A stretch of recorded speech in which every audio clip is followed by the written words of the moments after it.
Now, so we're now recording, and I think that's a good point to start. So welcome everybody. Thanks ever so much for joining me tonight. Obviously I'm Matt. I'm the not so good looking one in the middle of the screen rather than the better looking one to the right hand side of the screen. Obviously tonight's webinar is all about how to write a great CV. And we're not just talking about boring old top 10 tip stuff. We're talking about good quality advice based on, well, probably a good point to say actually, we base our CVs on three things mainly. A lot of research. I used to be a recruiter and was a recruiter for a long, long time, but in some ways that doesn't count for much because having done 8 years of research and immersed myself in what does and doesn't make an effective CV. I probably know a heck of a lot more now than I did when I was a recruiter. We also use the principles of marketing. Your CV is a marketing document, so of course we apply marketing concepts and also the psychology of how people read documents. That's important as well. So those are the kind of three key things that we apply, and that's what we've built our CV writing methodology on. So I'm going to go through this presentation. I'm also going to show you some examples on screen. Okay, so let's start by telling you who we are, because you're going to have to, well, you don't have to, but hopefully you'll sit there and listen to me for the next hour. So I'll talk to you about who we are to start with. I personally, for my sins, am considered to be one of the UK's leading experts on this subject. As I said earlier, I've immersed myself in it for many years and done a lot of research. I've operated at senior management level in a number of businesses. So I do run this business. I'm the managing director. We've got 14, 15 people that work for us. So we're not insignificant, although we're not huge. I've also been a headhunter. I've done everything from junior temp and contract recruitment all the way through to senior exec headhunting. I'm an international speaker. I do a lot of public speaking. I've probably done about 100 of these webinars, but I also do in-person public speaking as well, seminars, that kind of a thing. I operate as resident expert for a number of pretty high-profile organizations. I do some work with the ACCA, the Professional Contractors Group, the Association of Professional Interims. We've done some work recently with the International Association of Bookkeepers. We've got something with SIPFA coming up, Chartered Institute of Legal Executives. The list goes on. And I also act as a consultant to recruitment businesses as well. Recently done some work with one of the leading recruitment agencies who are a top-tier supplier to some of the big banks. And they brought me in to, their managing director wanted me to go in and train their recruitment consultants to very quickly take what are usually pretty poor candidate CVs and whip them into something that is going to get interviews when these guys send the CVs to their clients. So that's me. And by the way, this is the boring slide. It gets more interesting, I promise. Our company is considered to be the highest quality provider of CV writing and career enhancement products in the UK. We pride ourselves on that. You know, with our CV writing services, for example, we have a money-back guarantee. We do stand up by the quality of the service that we provide. My team here, quite an interesting bunch of people. You might think that we've got an army of kind of writers. My guys can all write extremely well to the level of a journalist or an author, but if I tell you some of the job titles that my guys have had previously, sales and marketing director, operations director, chief exec, I've got a guy with a PhD in microbiology, HR manager, occupational psychologist. We've got people who are sort of coaches, leadership coaches. We've got certified CV and resume writers. I've got people in the UK. I've got people in the US, in Canada, and in Europe. So we're a pretty broad team with some broad skills. And I kind of like to pride ourselves on having a team that have been there and done it. So when you talk to my guys, they understand your world. I personally, my last job before I set up this company, I was head of accountancy or finance recruitment for one of the top tier investment banks. So I know financial recruitment inside out and back to front. Okay. And one of the things that I think is important is we know the hot skills in people's marketplace. So there's a lot of CV writing companies out there who, they might be pretty good at writing, but it's knowing what to write about. A good CV isn't just aesthetically nice and well worded. It's really more about the content. What's the message that's going out to the marketplace? And I'm going to drop some little nuggets in at the bottom of each page, guys. The first one is, and I know somebody asked the question in the chat box, in the question box, are professional CV writing services worth buying? I guess there's mixed opinion on that, because in fairness, there's a mixed bag in terms of quality out there. I get quite frustrated with my industry because there's a lot of guys out there that aren't particularly good. But statistically, you'll get 33% better results by having a professionally written CV.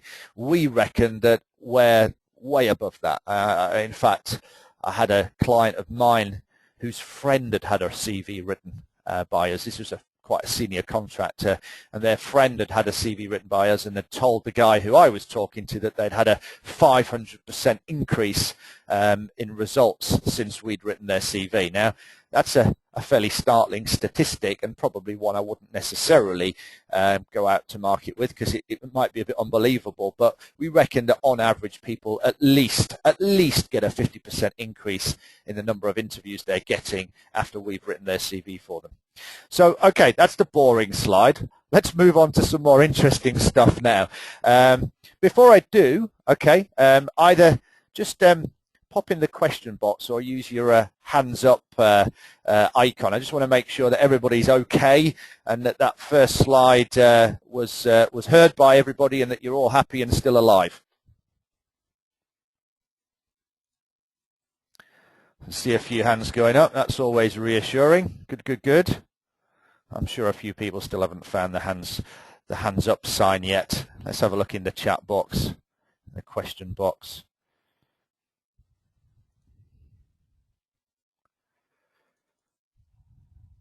Looks like we're all good.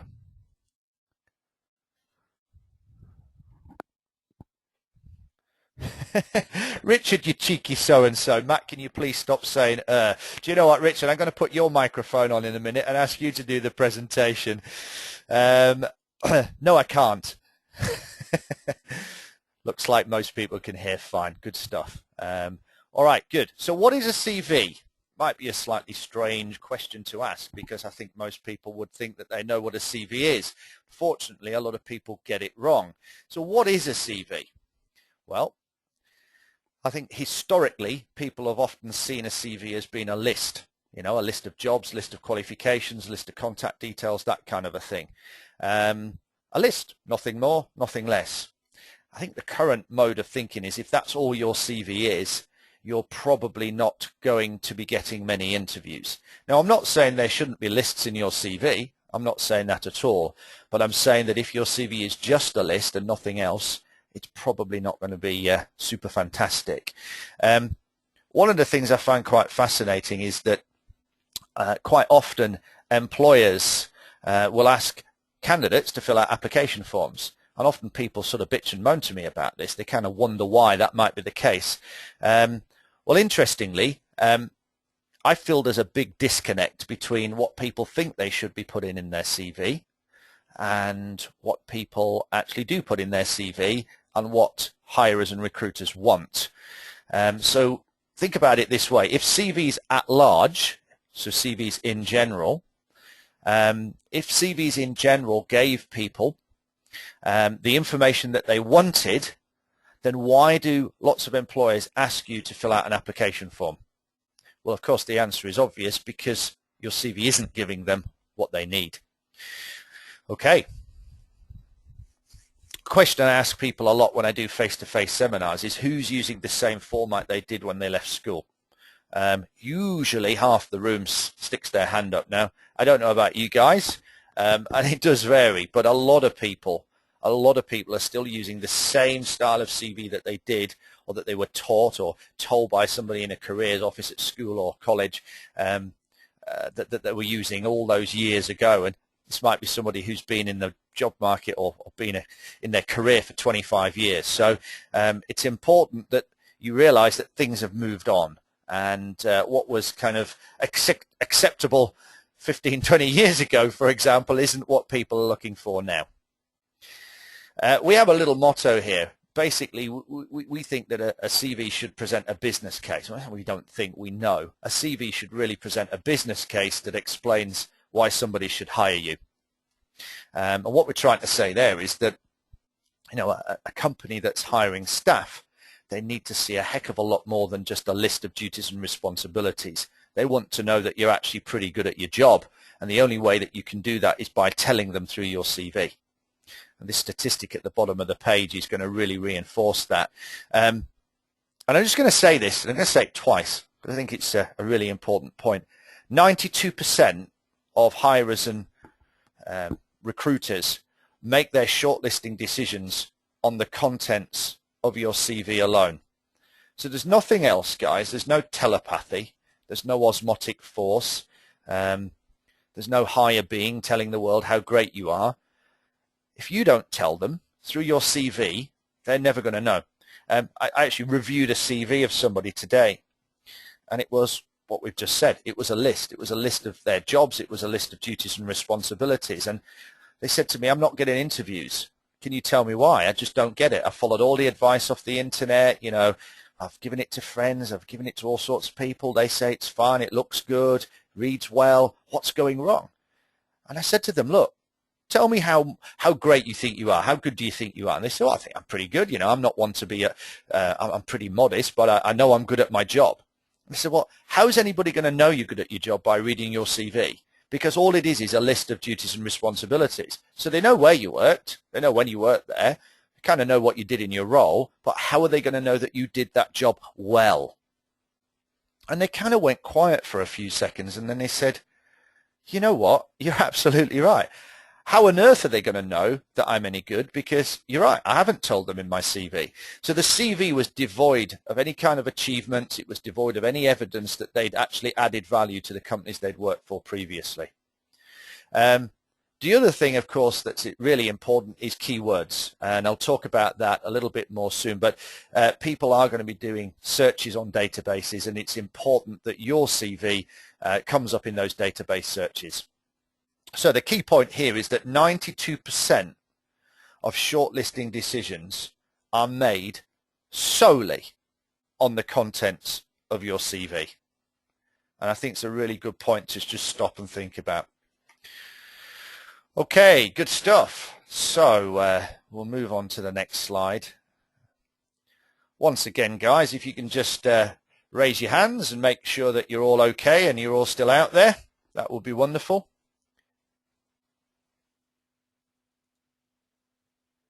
Going to just have a quick look at the questions.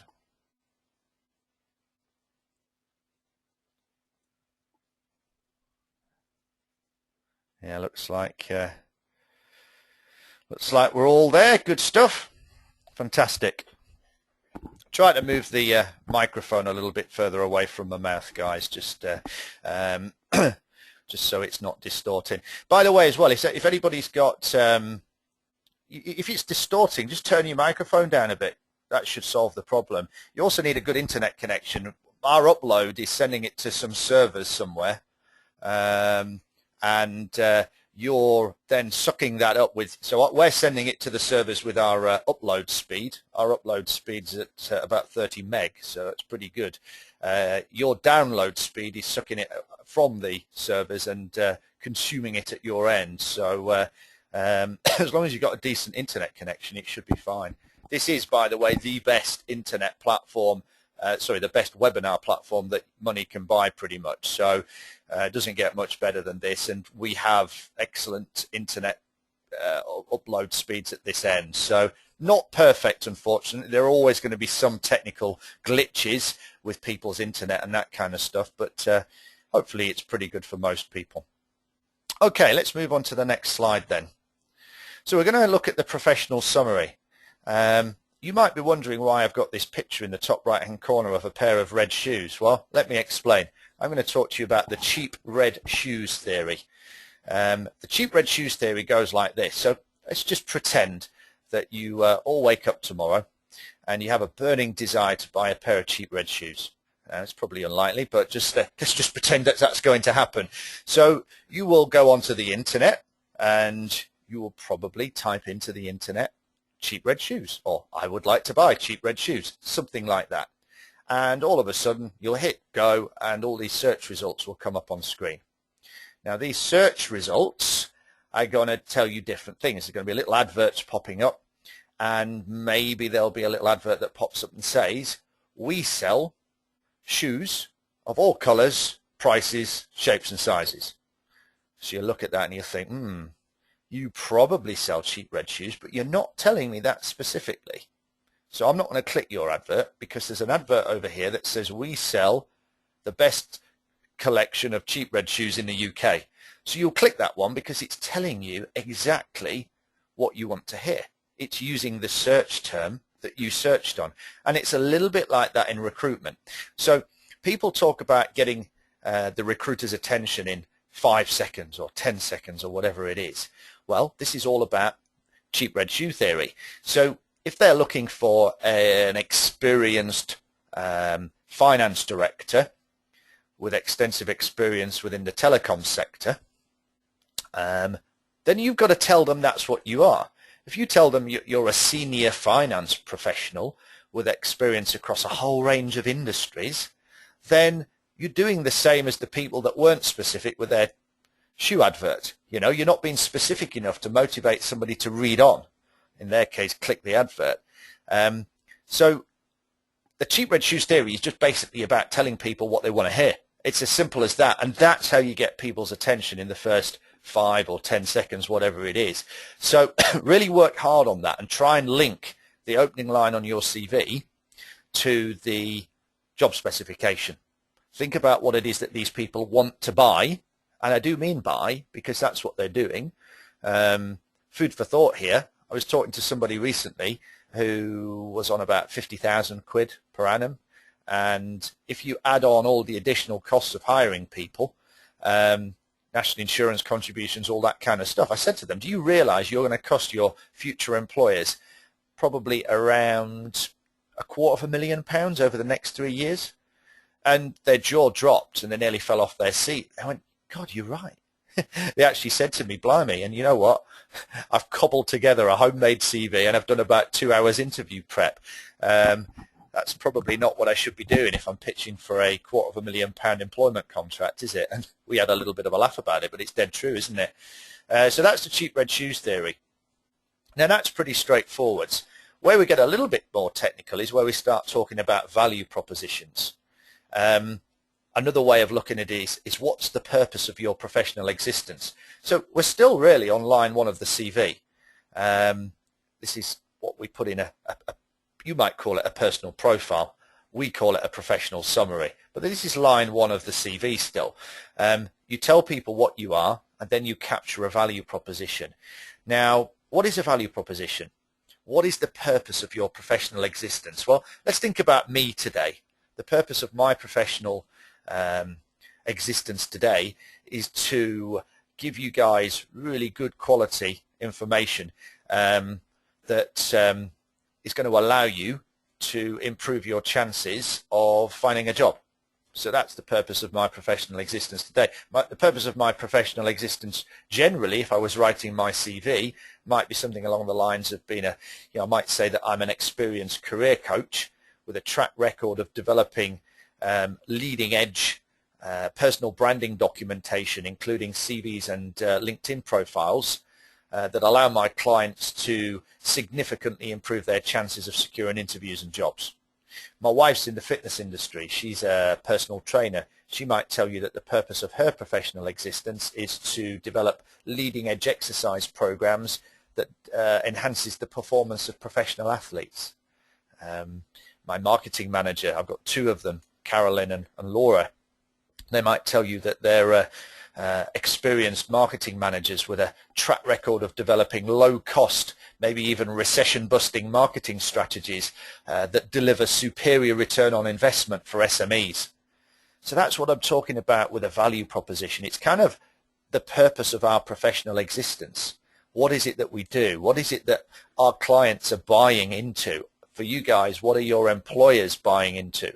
If there are any interim managers out there, what are your clients buying into? What is it that you offer them?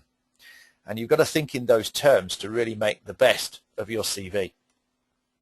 So once we've told people what we are and what our value proposition is, we then need to go on and tell them what our key skills are.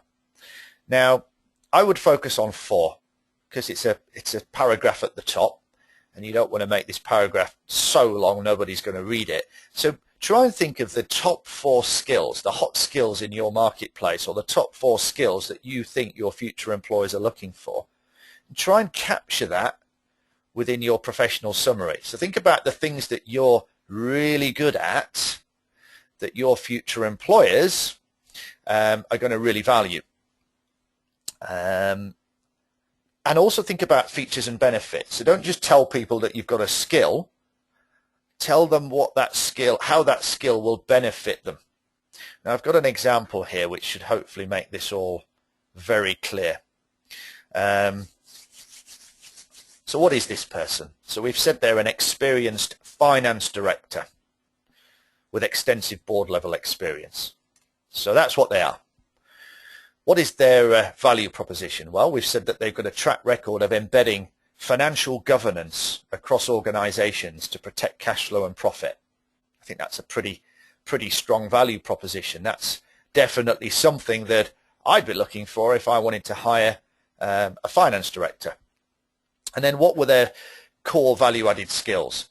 So the first 2 are not features and benefits. The last 2 are. So just think about how much more powerful the last 2 key strengths are. So number 1, assembling and managing finance teams of 20 plus people across international locations. Pretty straightforward, but if I was hiring a finance director, I would certainly want them to have some strong leadership and management skills. Number 2, leading major capital appraisals and doing commercial feasibility analysis for mergers and acquisitions, new product development initiatives, and diversification strategies. Again, that's what FDs do, isn't it? You know, or senior finance people do. You look at the commercial viability of commercial strategy and make sure that it's underpinned by sound financial judgment. So that's what that point's all about. The last 2, as I said, are more features and benefits. So let's see how much more powerful these are. So the third one is embedding financial ownership across management teams to drive superior budgetary performance. So we're saying what the skill is, embedding financial ownership across management teams. It's an important thing to do. You know, if your management team doesn't know how to control its budgets, then you're going to overspend. And how does that benefit the organization? Well, it drives better budgetary performance. So that's features and benefits. And the last one is leading major cost rationalization programs to remove costs from a business and drive profitability. Now, over the last few years, that's been a very key skill that a senior finance person would need to have, right? So that's the professional summary. I'm now going to go to an example CV. So at the moment, none of you can see that, so I'm just waiting for the latency in the system to do its thing. So it's now telling me that 100% of you can see this on screen. So this is my CV. And as you can see at the top, we've got this executive summary, or what you guys might call a professional summary. Really depends on how senior you are. But that's how it looks. It's a paragraph that sits at the top of the CV. We tell people who you are or what you are. We tell people what your value proposition is or what the purpose of your professional existence is. We tell people what your key strengths are or what your top 4 key skills are. We're aligning that with the hot skills in your marketplace. And you put it all together and it should basically tell the person that's reading your CV that you are a perfect person for the job that you're applying for. Okay? Good. So I'm going to go back to the presentation now.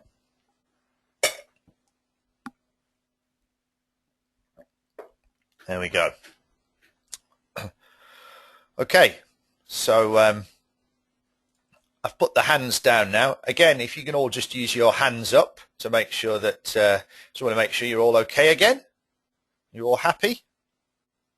Some people are using their hands up, some people aren't, but I know if some people put their hands up, most of you are happy, so that's good. Anybody got any problems? I've got the chat box, the question box up on screen, so if anybody's got any problems, then you can let me know. Everybody seems fine. No burning problems there. A couple of people said the slides were distorting. Hopefully that's ironed itself out.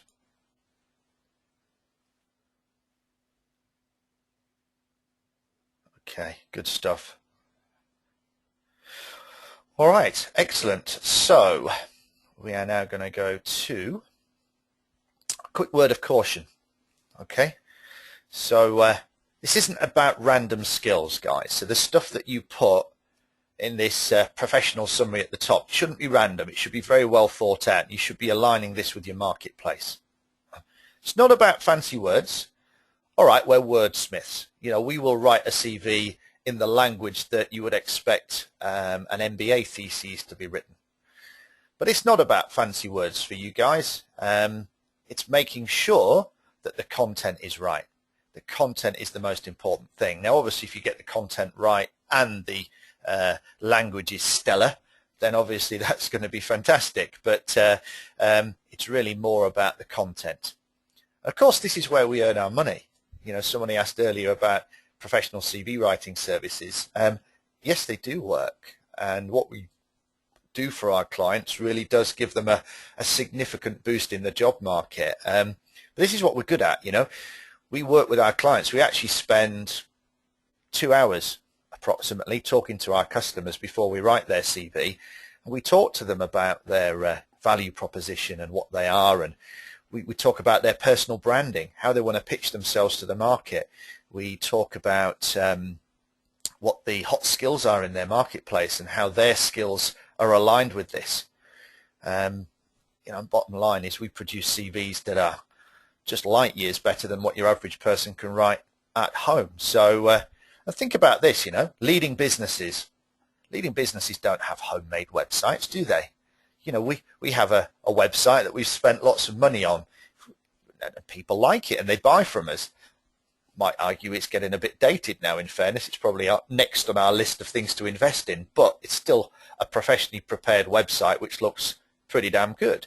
And we get business from it. But if we were to have a homemade website, you know, one of these kind of GoDaddy 123 websites or a 1+1 website, you know, people wouldn't take us seriously. They wouldn't think that we were a professional outfit that was worthy of their money. It's no different with people's CVs, is it? You know, you've got to project a professional image to the outside world. And for you guys as job seekers, it's your CV that does that. If you're an interim or a contractor, it's even more important. So just a bit of a word of caution there. Okay, good. So I've just popped another slide up on screen. Should be coming up on your screens shortly. You might be wondering why I've got a poster of Arnie as the Terminator. Well, let me explain. I don't know whether any of you have watched the Terminator films, but the machines had taken over the world, and poor old Arnie had to go back and sort the whole blooming mess out, bless his heart. And yeah, he did a pretty good job, didn't he? But yeah, I don't think the machines have quite taken over the world just yet. But when it comes to recruitment, there's definitely a machine side to things and a human side to things. So I'm talking about applicant tracking systems. I'm talking about recruitment databases. I'm talking about job boards. Somebody somewhere is going to be doing some keyword searches. Okay, so you need to make sure that you have these keywords in your CV. It's all about search engine optimizing your CV, and search engine optimization. It's the whole art of getting websites further up the search engine rankings, and a big part of that is making sure all the keywords are in all the right places. And then you've got lots of other websites linking back to these keywords. Well, it's a similar thing with the CV. You've got to have the keywords in your CV to make sure that your CV is coming high up in the search results when people are doing searches on their database. This section's also a nice menu of all your skills for a recruiter to cross-reference their job specification against. So you might bung things like this in there. Pretty straightforward stuff, really. And if I just go back to the CV, one person said they hadn't had a good look at this CV when I put it up earlier. So I'm just going to put it up again.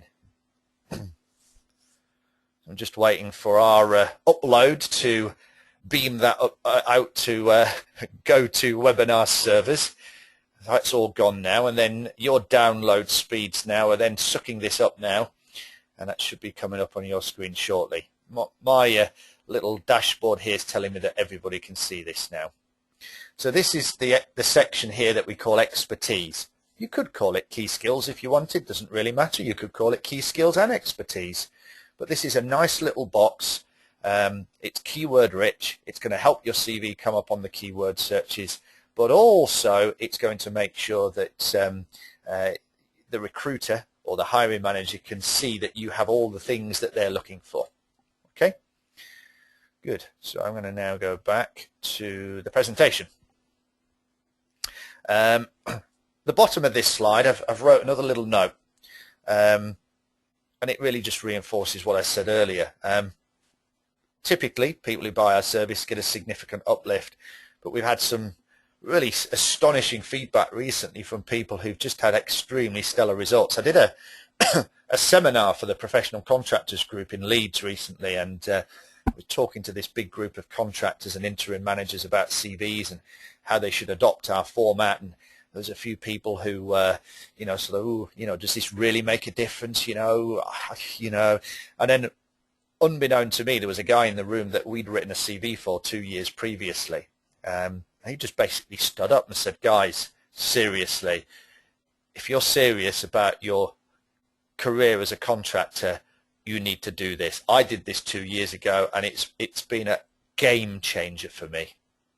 And I bunged the guy a tenner afterwards and said thanks very much and bought him a pint. No, I'm only kidding. I didn't know he was going to be there. It was fantastic, but to me it just really highlighted the fact that this is such an important investment for anybody that's serious about their career, and I'm passionate about it. I don't have any qualms whatsoever. And there's usually a couple of people on each webinar that'll say, oh, he's selling to us now. I have no qualms doing that, guys, because you need to do this. This can be a real game changer for you. It can result in a significant increase in salary. It changes the level of role that you can apply for, and it definitely boosts the number of interviews you get. So anyway, there we go. Good. So next slide. Wait for it, guys. You're going to very quickly see a slide with Pat Sharp on it. So at this stage, most of the people on the webinar will say, gosh, what's this guy on? He's been drinking or smoking something strange. Why on earth has he got a picture of Pat Sharp on a webinar aimed at accountants? This is just stupid. But I like to be a little bit amusing. I like to try and keep everybody engaged with a bit of humour. Pat Sharp, to me, had the best highlights of the 80s. This guy, to me, is a legend when it comes to hair highlights. Fortunately, we're not talking about hair highlights. We're talking about career highlights. But that's about as witty as I got, unfortunately. But, yeah, career highlights. What are all these about? Well, what we're saying here is that achievements, as you know from my conversation earlier, are absolutely crucial to the success of your CV. And if you don't have achievements in your CV, it's a bit like having a car with no petrol. It's not going to go anywhere. So one thing that we have tested, researched and tried extensively and perfected, if you like, over the years is to put 3 of your biggest achievements onto page 1 and write them as little case studies. And this really front loads the CV with all the juicy stuff, all the really powerful stuff. So we pick your 3 biggest and best and most relevant achievements and we put them on page 1. Now, you've got to be pretty decent writer to pull this off. But if you are, we recommend you use a little formula called STAR. This is a little formula for writing case studies. It stands for situation, task, actions, and result. Here's an example. This is something I did in my career. So once upon a time, in a far, far away world, Enterprise Rent-A-Car acquired an unprofitable competitor in the south of England that required transformation. So that was the situation. So what was my task? Well, I was appointed as operations manager to rebrand the business, embed the enterprise business model, and drive profitability. Okay? So you know what the situation or problem was, and you know what I was sent to do about it. What were my actions? Well, I performed a top-to-bottom review of the business. I exited underperforming staff. I recruited a new team, trained them. I oversaw an office refurb. I introduced radical changes to their commercial model, and I led business development activity. And the result is that I succeeded in rebranding the business and achieving a £10,000 per month profitability within just 6 months. So that's STAR: situation, task, actions, and results. And if you have 3 of those on page 1, they are incredibly powerful. Now, just before I go back to the CV and show you what they look like on the CV, a lot of people tell me that they're finding it hard to get interviews or get a job. And a lot of people will blame this on the recession. Incidentally, and well, it's not even incidentally, this is core to what I'm trying to say. Last year, there were 2 million live jobs in the UK. That's a lot of jobs. So there aren't a lack of jobs. There are just a lack of people that are selling themselves properly for those jobs. And there lies the issue. So it's not that there aren't any jobs out there. There are lots of jobs. 2 million people managed to find a job last year. If you weren't one of them, there will be a reason for that. It's not bad luck. There isn't such a thing as bad luck. It will be down to something that you're not doing right. Hopefully this webinar will point out what those things are. Just going to go back to the CV now. I need to just scroll down. Okay, so that's going to come up on your screen in a minute, or hopefully quicker than a minute. I can see that 98% of you can see, and 2% of you can't. I imagine there's 2%, 3% of people that are having a pretty poor internet connection, which I'd expect. But anyway, these are the career highlights in the middle of the page here. You can see that there are 3 of them. Those 3 are the biggest achievements I've had in my career. Probably out of date now, actually, but there you go. I'm not looking for a job, so it doesn't matter. You guys would put these on your CV in this really prominent position, call them career highlights, and you can front load your CV with the most powerful stuff. So this works really well for everybody, but let's just say we've got somebody whose last job was a bit of a, maybe wasn't their best move they've made in their career, and they had a role before that which was better. Then this is a good way of front loading the CV with some really impressive stuff, and to kind of, I guess, emphasize the good stuff, and gives you an opportunity to then slightly de-emphasize the less positive stuff. But there are loads of reasons why you would use these, and they work extremely well. And by the way, guys, I don't expect other CV writing companies and other so-called experts to be telling you should do this. I don't want them to. This is our methodology. This is our innovation. This is something we've developed and we've tested and that we believe in. We've perfected this. So just because other people, just because you've never heard this before doesn't mean you shouldn't do it. We know that these are really, really, really effective. And, if we were all doing what everybody tells us we should be doing with our CVs, I think we'd be writing CVs in 100 years' time in the same way that we were writing them 100 years ago. Somebody has to innovate, and that's exactly what we do. And it works. We know it works. The only time it doesn't work is when the examples aren't very good. Okay, good. So I've left it up on screen for quite a while, so hopefully everybody managed to see that. Let's move away from Pat. Okay. Bye-bye, Pat. Quick word of caution. If your examples are weak or irrelevant, it just highlights failure. They've got to be relevant and targeted. They've got to tie in with the role you're applying for. The result part has got to be quantifiable. So you've got to try and find the KPI, a little bit like the IT guy that I was helping, who was telling me that he had turned around an underperforming IT team. And I asked him to tell me how much better that team was as a result of his work. And all he could tell me was that, well, they were just better. They were just more motivated. Everything was just better. He kept saying everything was better. And I said, well, look, what are the KPIs that you and your team perform against? And he didn't really know, and I had to help him with this, but that's what he paid us to do. So great.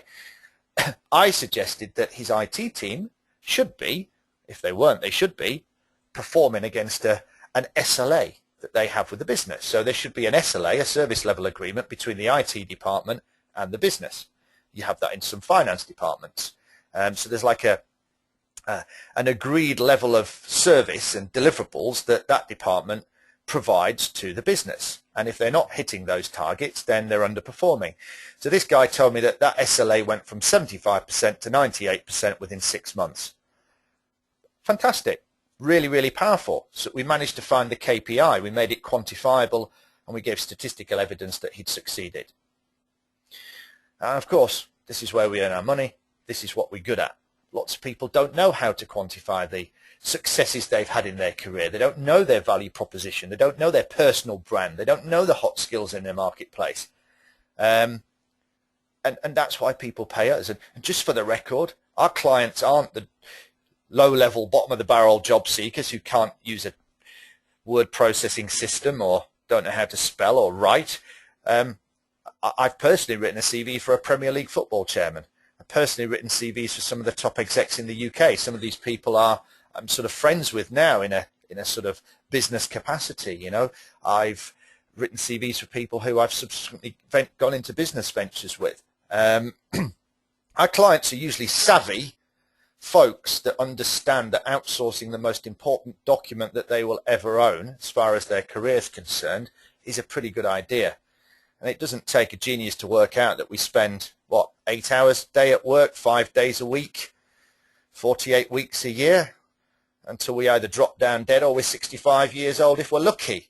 So I assume to most people that our job and our career is pretty important. Now, given the fact that our CV is the most important tool that we have, and LinkedIn, and we'll come back to that, if we don't get that right, we're not going to advance our careers. Okay, good. Excellent. So, career history. Now, this is a bit more straightforward, but it's all about information architecture, hence the architect's drawings in the top right-hand corner of the screen here. All about the architecture. I think most of you guys know that your CV should be in reverse chronological order, and you should start on page 1. Starting on page 1, by the way, is important, and I'm going to go back to the CV just to highlight the importance of this. Let's just imagine somebody's reading this CV, okay? So they're going to start off with the name. First thing they're going to read is the name. Then they're going to read the first part of the professional summary or the exec summary on here. What they're then going to do is think, right, well, a lot of people will do this. They're going to scroll down the CV and they're going to want to know where you're working right now, how long you've been there, and what your job title is. If they've had to scroll down to page 2, all right, and I'm going to go on to page 2 now. Okay, I'm on page 2 now. So I'm not going to go back to page 1. Why would I? I'm kind of what's called in web design terms as being below the fold. If I'm on page 2, I'm never going back to page 1 because it's not natural to do so. I'm going to read down the page. But if the first job started on page 1, well, I'm kind of still on page 1. So I will then go back and read the contents of page 1. Now, it's just a bit of simple psychology that, I mean, I've done lots of research using eye tracking software, which allows me to see where people focus their eyes and how they navigate around a CV and what information is important to them. What order do they want to read this information? Once you understand that, and you can deliver the information in the right order, it makes the CV a million times more effective than it would be if it was just in a random order. So that's why I say it's all about the information architecture, and it's important that you start on page 1. Okay, so just gone back to the presentation. I'll just wait for you guys to catch up with me.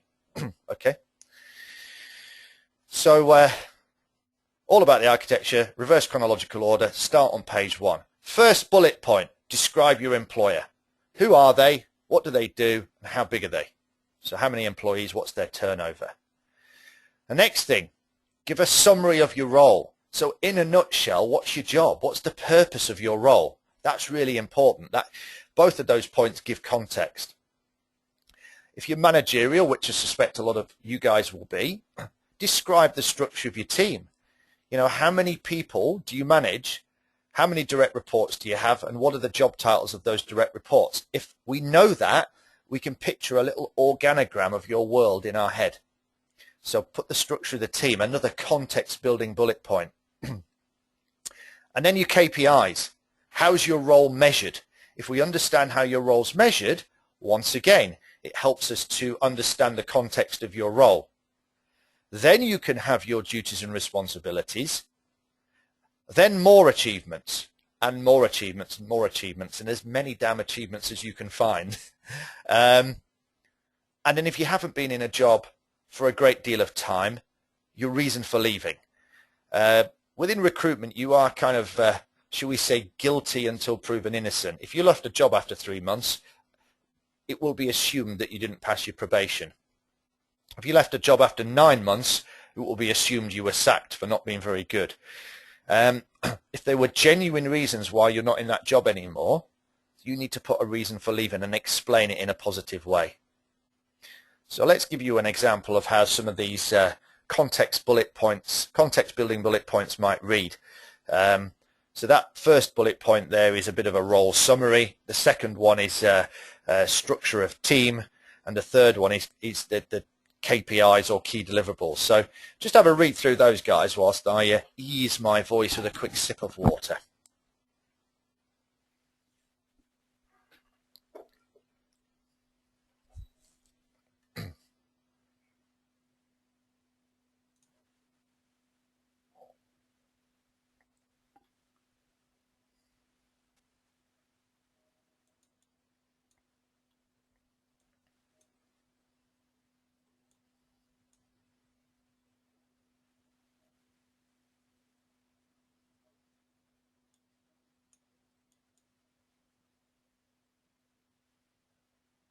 Okay guys, I think hopefully you've read through that now. Good stuff. I was just checking the questions to make sure everyone was all right. We've got some really good questions that I'm going to tackle in a Q&A at the end. Okay. So anyway, there's 154 of you on. Quite often at the end, we'll get lots of questions about us. What do we do? How does your service work? So rather than just handle that at the end, I'm going to just cover it off now. So just bear with me on this. I think this is important, even out of curiosity, guys. This is what we do. Well, first of all, we create CVs that significantly increase interviews. I have done 100 of these webinars, along with all the public speaking I do in person. I'm very much the front of our company, and I do a lot of this for, obviously, well-known leading organizations, GAAPweb's part of the Trinity Mirror Group. They don't use us if we didn't deliver the goods. So people who buy our services do get results, and if they don't, then we want to know about it. People who buy our service. So what happens is we match you up with a senior level person who will spend 2 hours, out of hours, if need be, but this is done over the phone, discussing with you, and if need be, sanitizing your career direction. They'll talk to you about your personal brand, your value proposition, and your go-to-market strategy. They'll define and make sure those value-added skills are aligned with your marketplace. They'll talk through your achievements and those case studies that we talked about on page 1. They'll help you quantify the results, and they'll write your CV pretty much from scratch. There's some bits we'll pull over, but it's pretty much built from scratch. And this is all about maximizing your marketability to employers.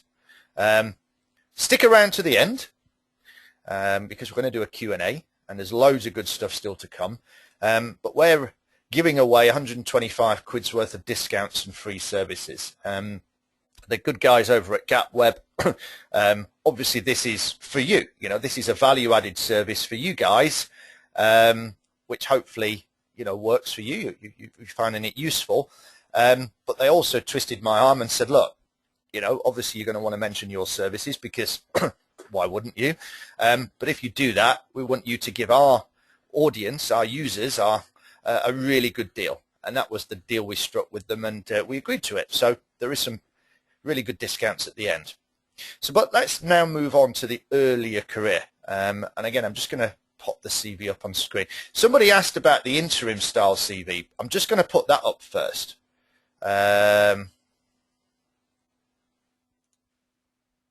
Which is slightly different. And for some reason,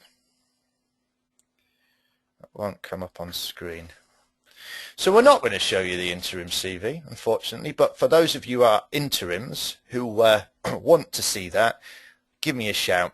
I'll try and get it up at the end, but I don't want to spend the next 5 minutes trying to get it up on screen. For some reason, it's not playing ball. You've got the perm style CV up on screen still. I'm just going to scroll down to the earlier career section. That should be coming up on your screen shortly. There we go. So this is the earlier career section. Pretty straightforward. This is everything that's more than 10 years ago. Just stick it in there as one-liners, dates, name of company, and your job title. That's all you want. What we're really trying to say here is that anything that's less than or more than 8 to 10 years ago, anything from the 80s, you don't want to be worrying about. Employers just aren't terribly interested in stuff from that long ago. If you're a contractor or an interim, really the last 6 years.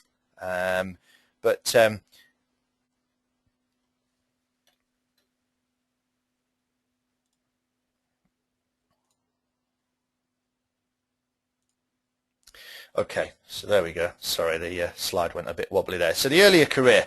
So last 8 to 10 years. However, if you've done more than 4 jobs in the last 8 to 10 years, okay, then 4 jobs is your maximum. Nobody wants to read 5, 6, 7, 8 jobs before they get to the earlier career. You just won't hold their attention for that long, unless you're an interim. If you're an interim or a contractor, then you would list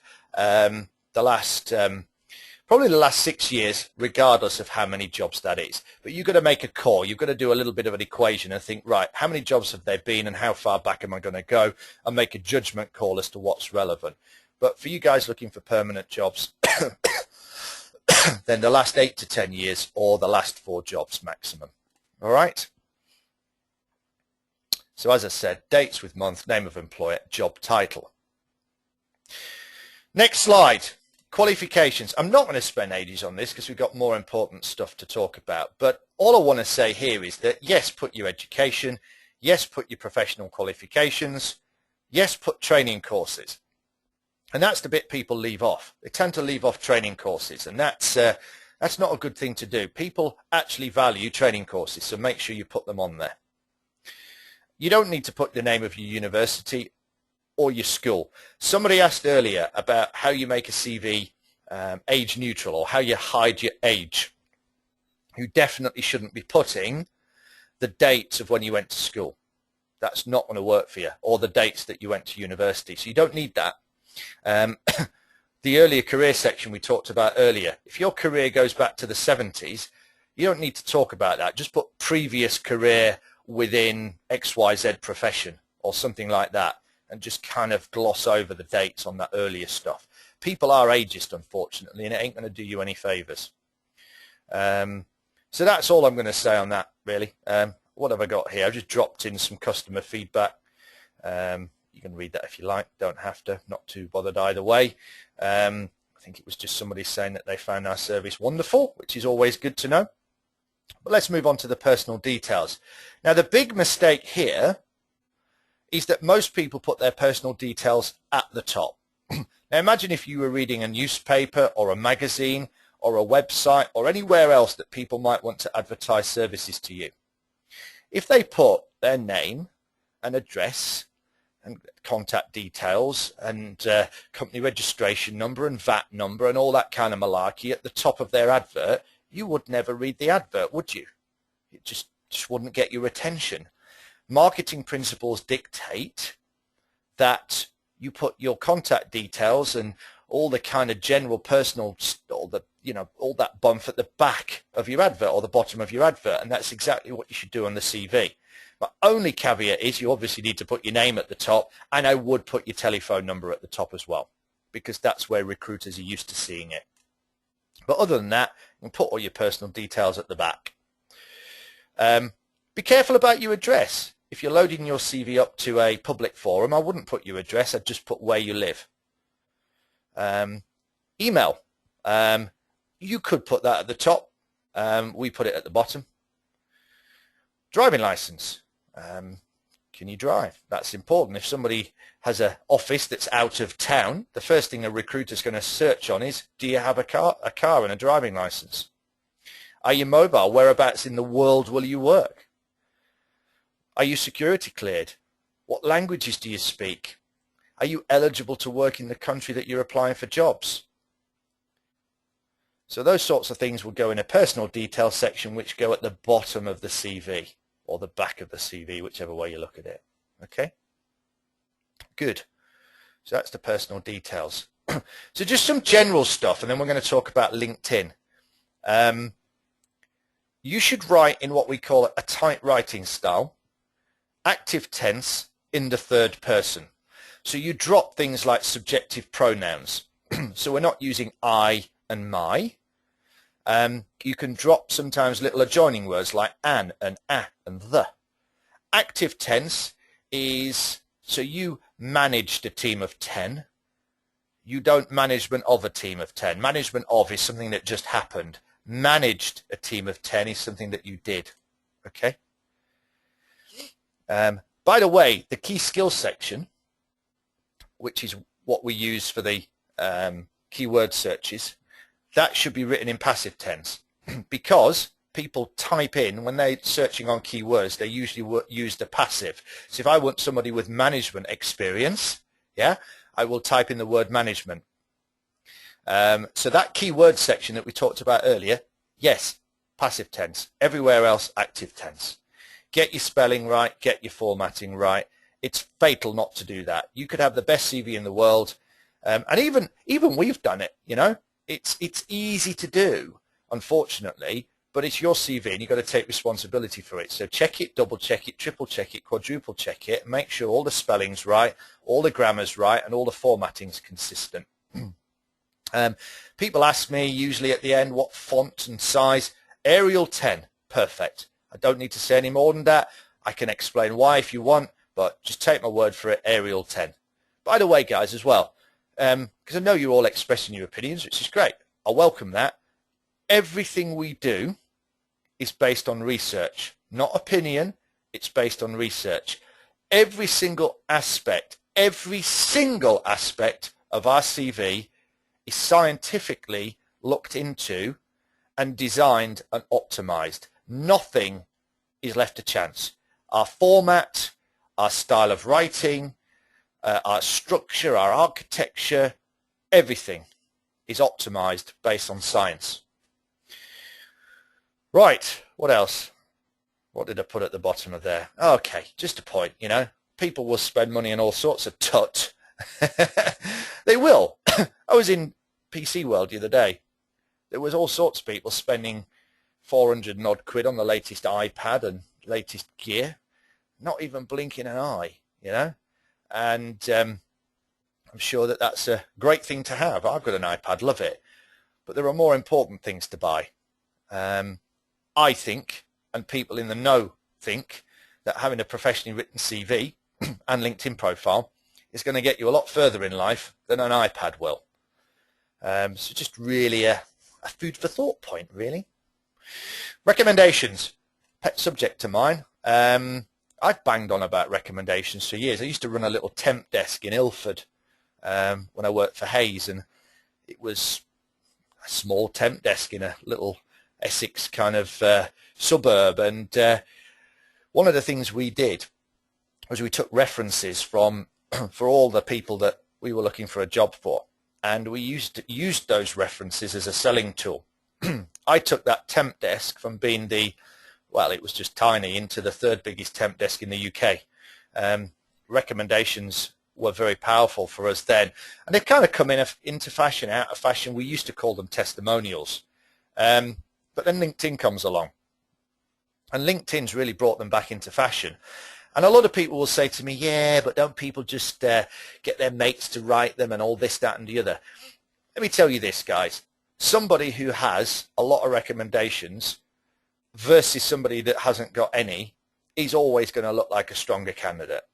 LinkedIn has a statistic that you're 3 times more likely to be contacted about an opportunity if you have a good portfolio of recommendations on your LinkedIn profile. So it stands to reason that having them on your CV is a damn good idea. I don't care if you disagree with me, because it works. I know it works. I've proven it works. So I'm saying to you guys, follow my advice. Take a couple of killer recommendations from your LinkedIn profile, lift them in to your CV, right at the back where people put that daft thing, references are available on request, which means nothing. Pointless thing to write. References are available on request. You're not going to not give a reference if it's requested, are you? So bit of a, by the way, I don't criticize anyone for putting it, because why not? You know, that's what people do. But a couple of recommendations are a lot more powerful.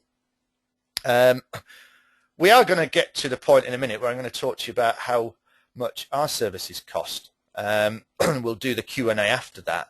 275 plus VAT. I'm just going to sow a little seed here, because some people will be like, oh, it's a lot. Is it a lot? I've just hired a cleaner. Shouldn't charge that much less, guys, for a day's work. Plumbers, electricians, gardeners, builders, tree surgeons. I even saw something in the newspaper a while back. Sheep shearers get paid 250 quid a day. To write a CV and a LinkedIn profile for somebody, for us, is more than a day's work. We use highly qualified people. We charge a decent wage, or charge a decent price for the work that our guys do. You know, 275 quid is not a lot of money for what we do. It's not a lot of money for a day's work in any trade or any business, to be perfectly honest. Yeah, go on the internet, find something for 50 quid, you get what you pay for. But we'll talk about that more in a minute. But recommendations are really powerful. I would definitely recommend having them on your CV. So that leads us nicely into LinkedIn. Okay. So what is LinkedIn? I assume most of you guys know what LinkedIn is, but for those of you who don't, it is a bit like the professional version of Facebook. It started off life as a bit like an online place where, remember when you used to put all your business cards in a little leather business card folder? Well, it started off life as a bit of a kind of online version of that, but when it built its membership base up, it rapidly became a very big database of candidates or job seekers, or even, and that, what I mean by job seekers, we're all a job seeker really, aren't we? Whether we're a passive job seeker or an active job seeker, we would all take a new role if it was better and paid more money, wouldn't we? So we're all job seekers really. And recruiters cottoned onto this, and LinkedIn cottoned onto this. So LinkedIn started selling access to recruitment companies so recruiters could find candidates on LinkedIn. So it's become the world's biggest candidate database. So you've got to be on there, you know, no two ways about it. It's critical. Did you know that there were more people hired through LinkedIn in 2012 than were hired through Monster.com? Now that just really highlights how important your LinkedIn profile is. The key things to get right are the professional headline. So that defaults to your job title and who you're working for. Don't do that. By all means, keep your job title or what you are, but then try and capture that value proposition we talked about earlier.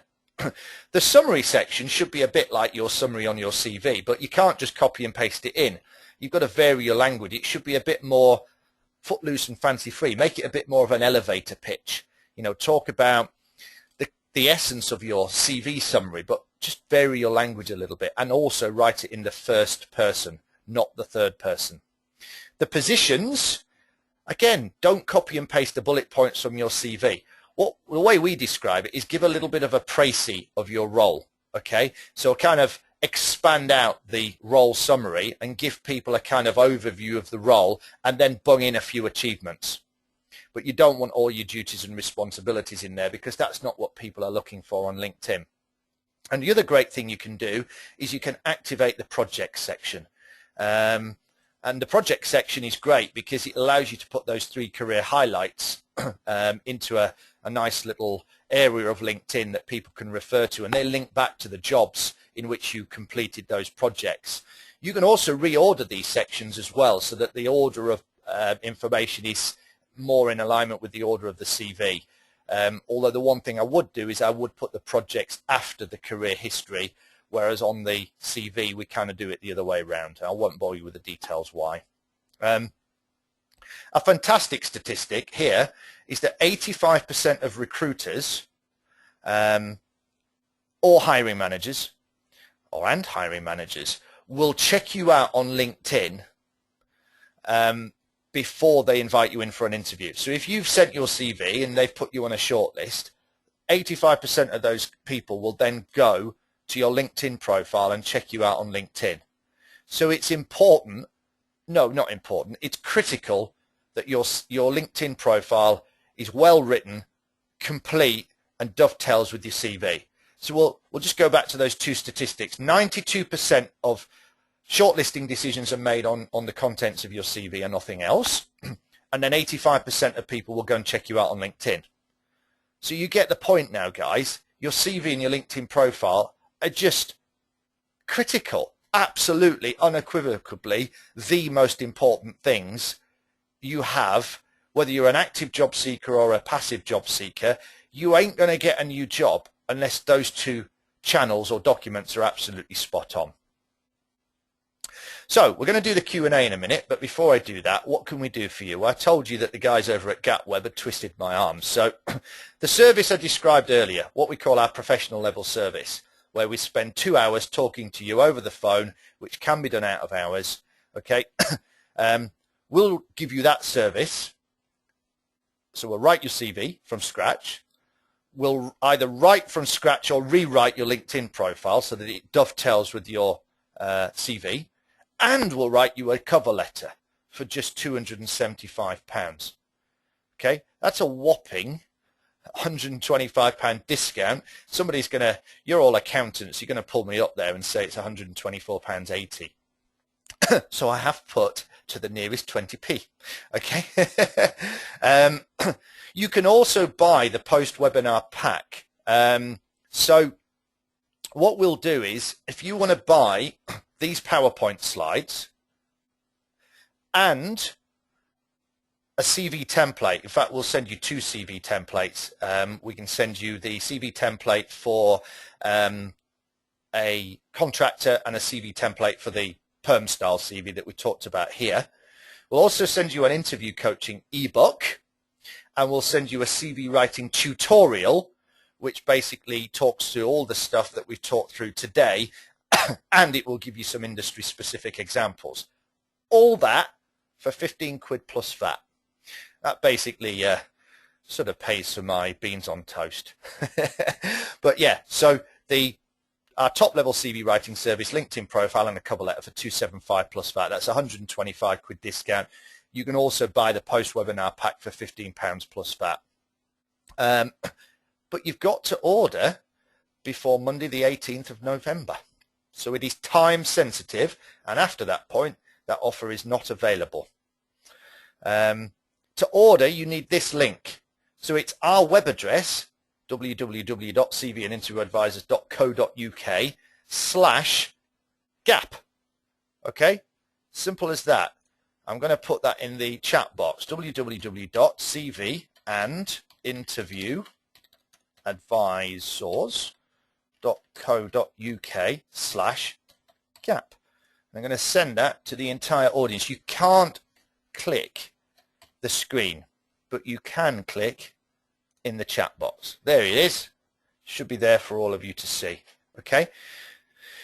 So just to recap, the offer is Pro CV, or our professional level service, LinkedIn profile, and a cover letter for 275 plus VAT, post webinar pack is available too for 15 quid plus VAT. Order before Monday the 18th. And there's a link. And it does work. And we do offer a money back guarantee. We make it as risk-free as possible. You know, we are good at what we do. It's not just hot air. We are good. And if we write your CV, you will get better results. Absolutely. I'll put my professional neck on the block there, guys. Okay, let's do the Q&A. Right. So I need to get the questions up on screen. Rightio. Right. I might have to go backwards. Right. Okay. Okay. Right. Let me go up. Right.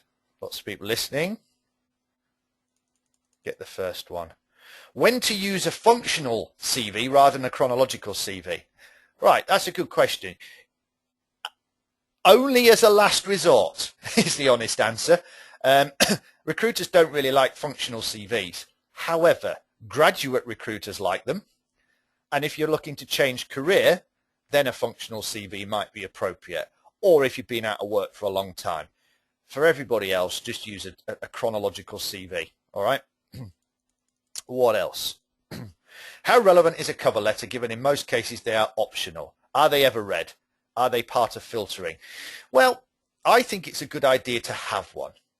And if you ask for one, what people are normally looking for is a supporting statement that explains why you think you're a suitable candidate for the job. Unfortunately, the terminology cover letter and supporting statement get a bit blurred. You've got to kind of figure out what they really want. Do they want an explanation as to why you're the right person for the job, or do they just want an intro cover letter that introduces your CV?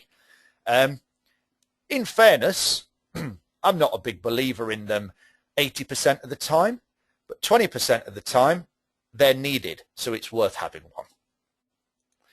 Okay.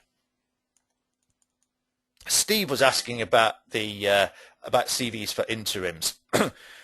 Steve, if you contact me offline, I'll send you a copy of an interim CV.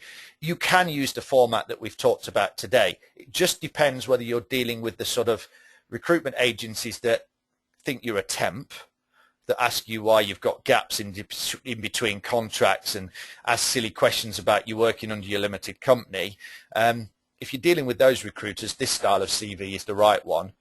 If you are working with the proper interim service providers, then there is a different style of CV, which is more of a portfolio of case studies, which is extremely powerful. And if you want to contact me offline, I'll talk through that with you. Someone's asking about the cosmetics of a CV. Yeah, great question. I mean, yes, it's important. You want your CV to look good. You want the formatting to be nice. And you want it to support the flow of information. But by far the most important thing is the contents. What does the CV say is more important than what it looks like. Someone's saying, do we need to write extra work experience like president for the university and sports activities on a CV? Depends where in your career you're at, Sir Arla. If you're a new grad or at an early stage of your career, yes. If you're a more experienced professional, no. Okay. I think Nikki's question about is it worth paying for professional CV writing services we've covered. Someone's saying, will the script or your talk be available after the webinar? That's the 15 quid plus VAT, but we are going to send a recording round, okay? Someone's saying, I had my 2-2 degree in accounting and finance in 2011. I've not had any experience since graduation. I find it difficult to get interviews. Any tips you can help me?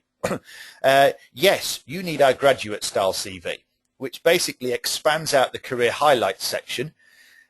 You would have 5 case studies instead of 3, and each of those case studies would be designed around a transferable skill that you're trying to get across. So you might want to get across that you've got good project management skills, you've got an understanding of financial and economic principles, that you've got good business acumen, and so on and so forth. And we would use experiences that you've had in life, in education, and in work to prove that you have those skills. And then the CV becomes more focused on those case studies than the career history that you don't really have. Okay. What else have we got here? What else have we got? Just scrolling down, lots of questions. I'm just scrolling down to the ones that I think will add the most value to the group. I have mostly had temporary jobs and had big gaps between them. Each job was with a different agency. How do I present this on my CV? I have 10 years experience in the charity finance field. Would like to move from finance assistant to finance officer. Okay, what you need to do, Sarah, is to lump all that period of temping all into one section.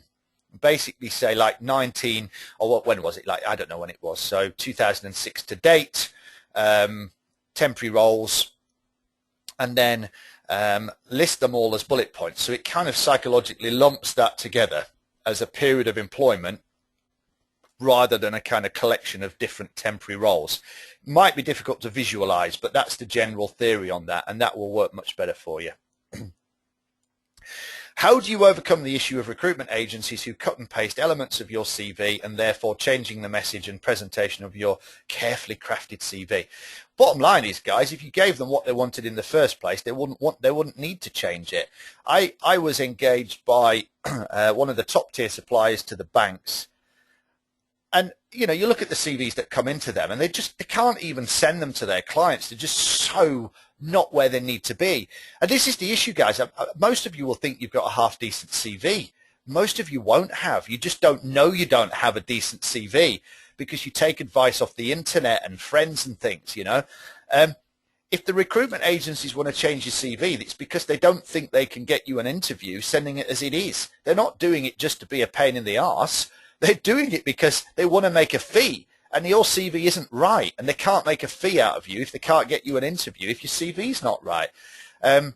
I taught these guys how to quickly take a poor candidate CV and turn it into a half-decent CV within like 15 minutes. Since they've implemented this, their interview rates have gone through the roof, and they're making a lot more fees. What I do works. It really does. We're in the process of getting a case study from these guys because it's so powerful. And just 15 minutes of trying to apply some of the quick win stuff that we do has made a significant impact. So imagine if we wrote your CV and spent a day doing it. Okay. Okay. What else?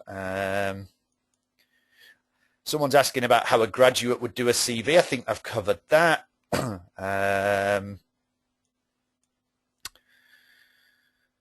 What should we write in the executive summary if we're applying for our first job? Okay, well that's tricky. That's tricky. I can't really tell you that in 2 minutes.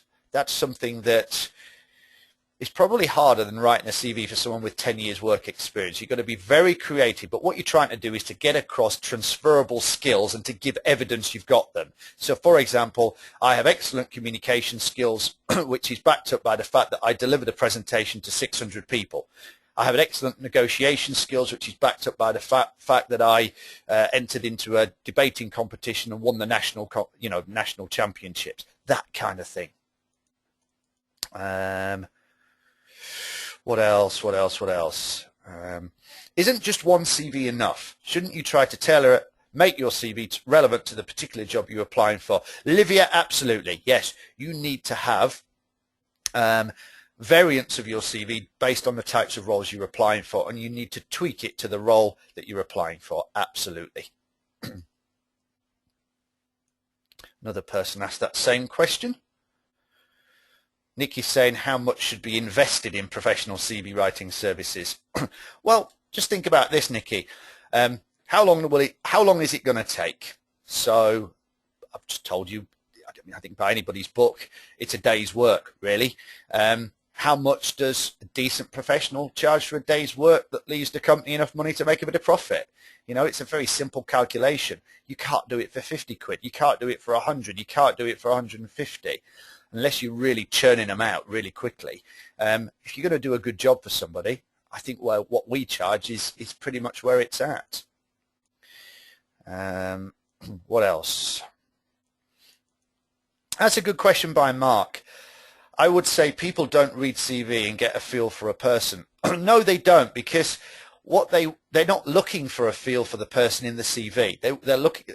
The CV gets you to the interview. When they meet you in the interview, that's when they get a feel for you as a person. And that's a big mistake people make. They try and get their personality into the CV, which is just impossible. Albert said, "Who's Pat Sharp?" He was a pop star in the 80s, Albert. What else? What else? What else? Something about cover letters again. What else? I'm just reading through these, guys. Sorry. Just trying to get some good questions for you.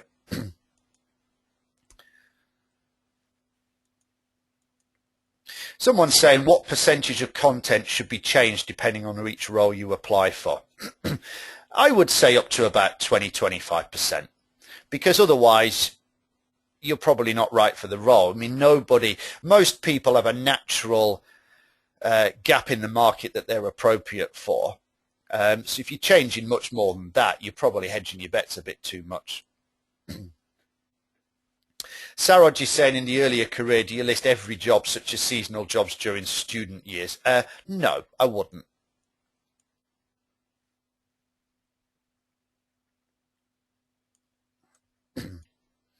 What else?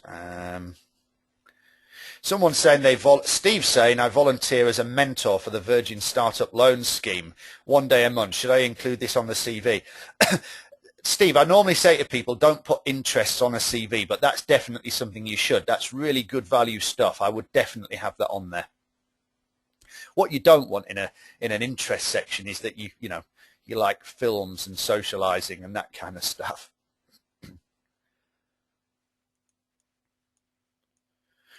Someone's saying, do you see certain differences between British and European CVs? Yeah, absolutely, Dr. Jearn. British CVs are more factual and based on hard skills. Europeans are more think about transferable skills, and it's a slightly different recruitment process. So they are more behavioural than your typical UK or US CV. Ageism, yes. Someone's saying they'd been told that they'd been qualified for too long. That's why I say don't put dates on your qualifications. I think if someone's discriminating against you because you're FCCA, I think they need a clip round the ear hole, to be honest, Mark. So I think that's maybe an isolated incident, but I wouldn't put the dates on your qualifications. Is it a good idea to put your LinkedIn profile link onto your CV? Yeah, I got mixed feelings about that. I mean, the thing is, if someone wants to check you out on LinkedIn, they will anyway.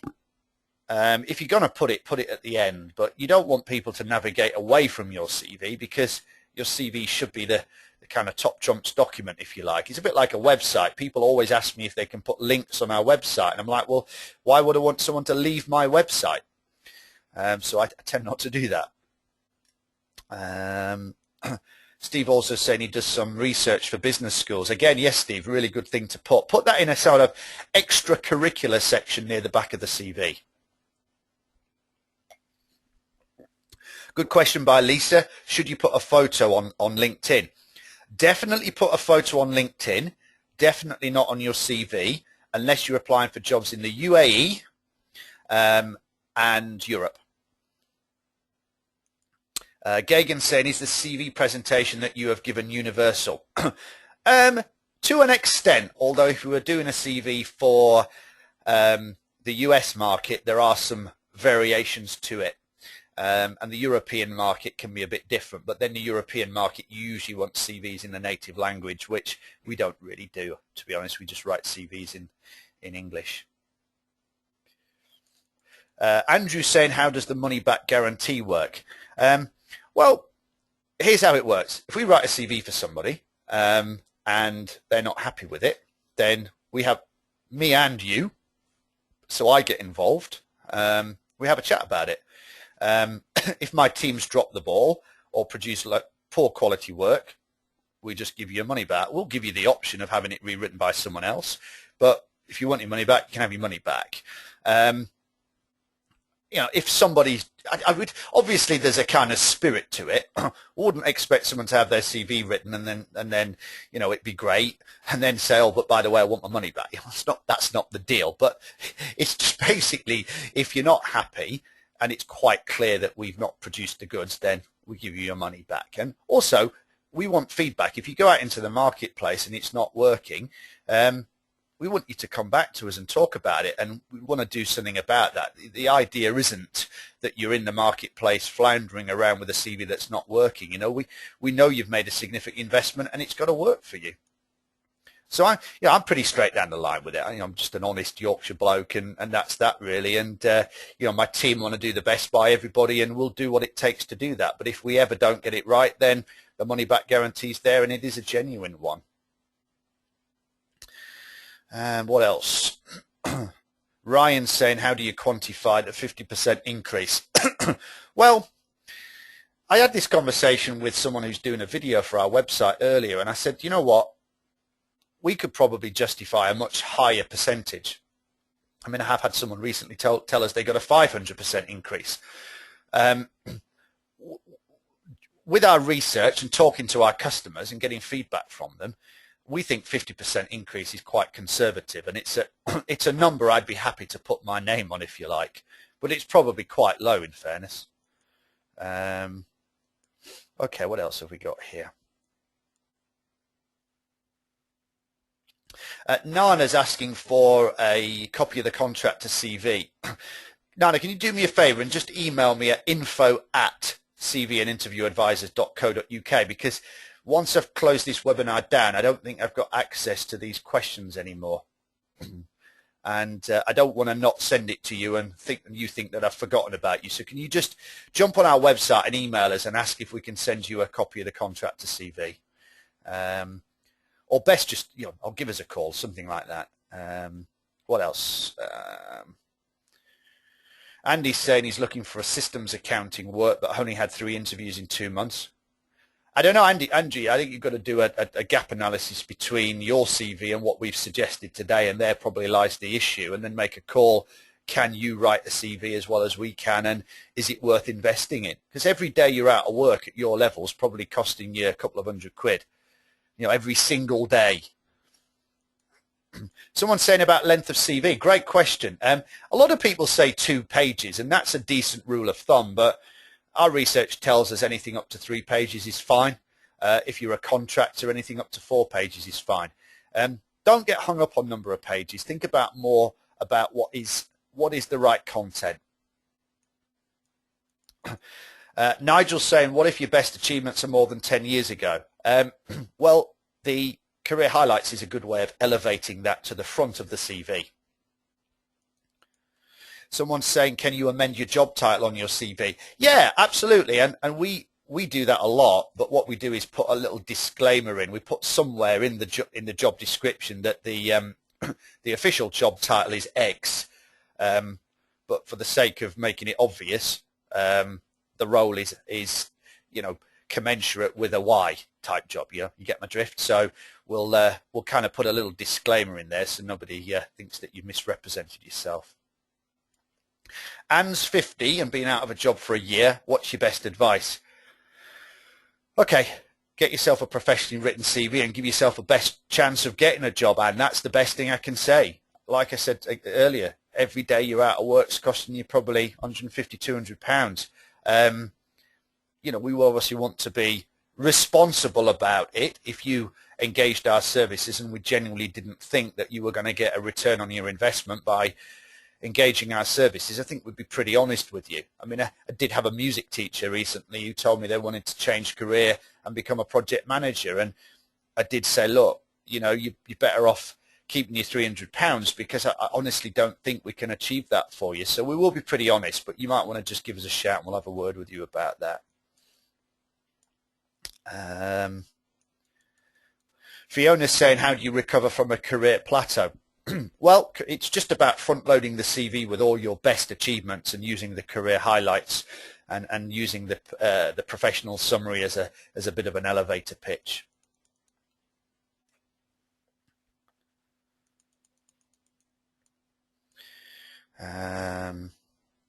For a graduate, someone said, do we need to write education first or professional experience first? A great question, Sarala. If you're a grad, yes, you want to put your education further up, and that should be the second box on the CV.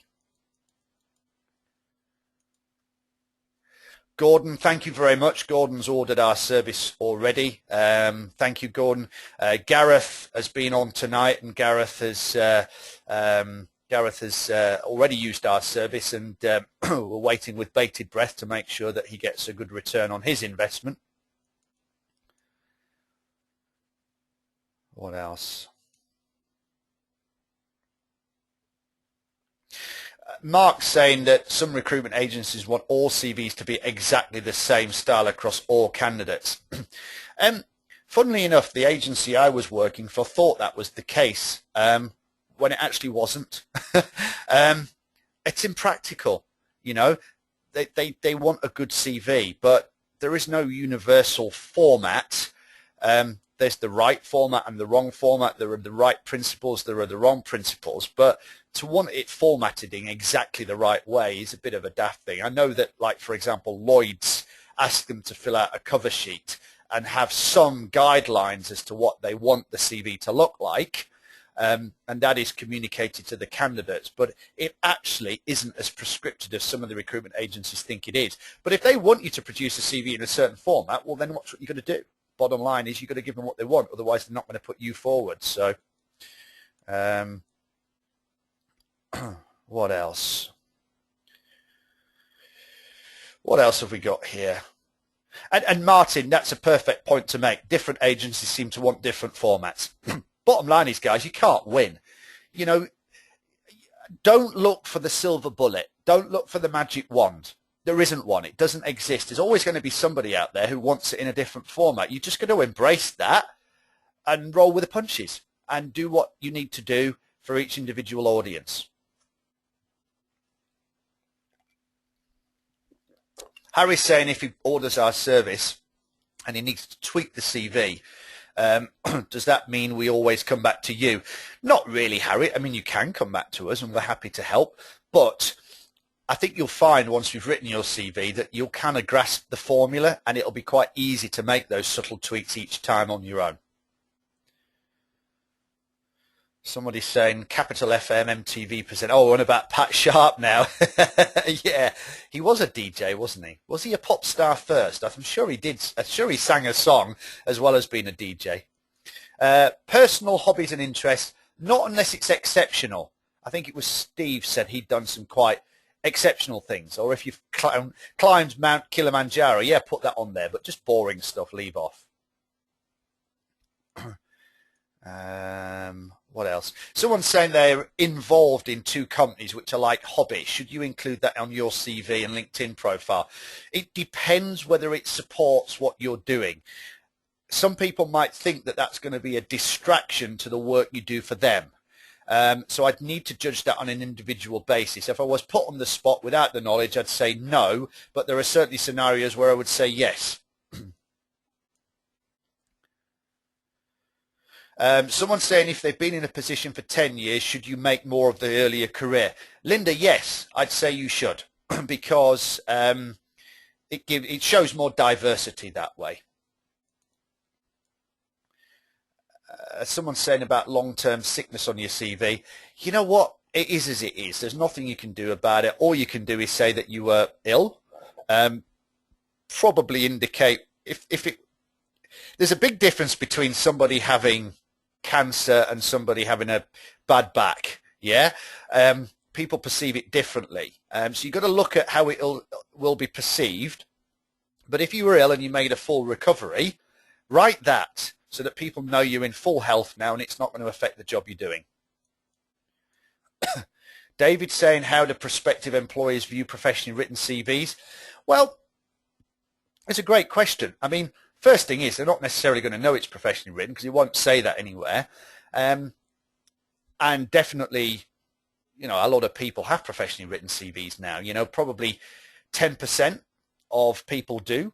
So interesting point, probably 5 people who apply for every job have a professional CV, and that's your competition. But I've never ever come across a situation where someone's come back to us and said that they'd applied for a job and someone was negative because it was a professional CV. I've never ever had anybody email or even whisper that to us. So, but I'm not saying it would never happen, but we've never had that. And look at it this way. Do we get criticised for having a professionally written website? Do we get criticised for having professionally designed flyers? You know, of course not. It's a savvy thing to do. Somebody's saying, can I list all my certifications in various skills on the CV? Yeah, you should definitely put your certifications. You might even want to mention them in the professional summary. Yes, you can mention them in the key skills. And yes, put them in a separate section at the back. What else have we got? Somebody's working in Nigeria saying, can we write a CV for the Nigerian market? You know, everything tells me that our CVs work for that market, but I'm not going to profess to be an expert on the African market.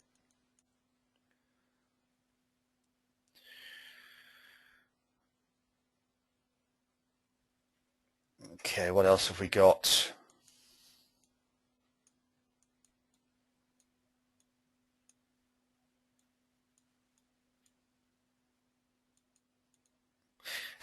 Mahendra's saying large companies want us to complete their online forms, which could take up to 2 hours.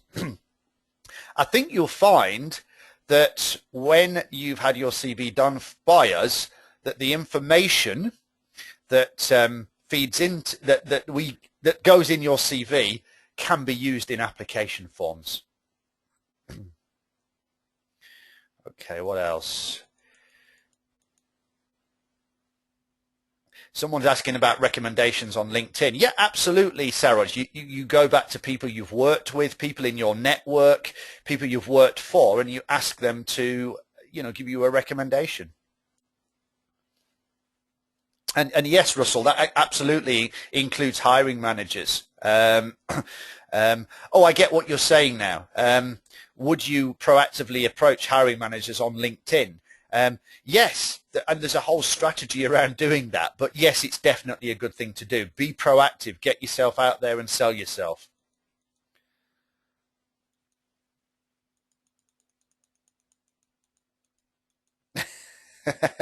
Russell's an expert on Pat Sharp. Fantastic. Thanks, Russell. That's brilliant. That's made my night, has that.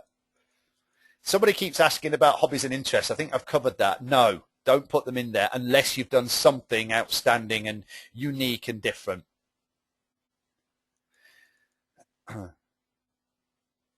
Sarala saying, do you coach for verbal and numerical reasoning tests for graduate roles? No, we don't. We provide interview coaching, but it's more about communication frameworks than it is, you know, really, you either can do a verbal and numeric test or you can't. There's no real prep you can do, unfortunately. Alison's asking about the CV being heavily formatted. It actually isn't, Alison. They're actually just tables. They're not text boxes, just tables. And the reason we use tables is because data compartmentalization makes it easier to read because each section is delivered in bite-sized pieces, and also keeping text narrow means people read it rather than skim reading it. Think about tabloid newspapers, and they know a thing or two about getting people to read things. They actually use quite a few of the techniques they use, but they keep text narrow and the text is usually compartmentalized. But no, we've not had any issues with our style of CV, you know, going a bit haywire in an automated system. Someone's asking about PDF. I've put mine in PDF because it looks better on your screen. If I was sending it to a client, I would put it in Word. Russell, yes, representing Great Britain at a sport is definitely outstanding. Good for you. Which one was it, by the way?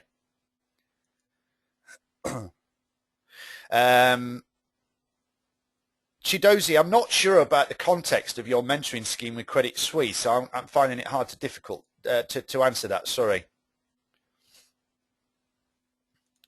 And you're welcome, Ryan. Right, I think I've whizzed through all the questions there. I've done pretty well there. My voice is going now, guys. So I'm going to click. Russell's saying he swam in 3 World Swimming Championships. That's fantastic, Russell. Good for you. Absolute hats off to you. That's brilliant. I did I went to a conference recently, and Chris Hoy was one of the speakers there. I found it a really inspirational guy. So, you know, you guys who have reached that level in sport, fantastic. Good for you. But that's the end, guys. I'm going to click off now. Thanks ever so much for joining me tonight. I'm sorry if I didn't answer your question, but obviously I can't. It's nearly 9, so I've answered as many as I can, but there'll be some people whose questions I haven't answered, so apologies for that. But, you know, hopefully I've got through most of it. I hope that's been useful for you. You've been a really good bunch to have on, really, really good questions. So thanks ever so much, everybody. So I'm going to click off now. Have yourself a brilliant night, and I'll speak to you all soon.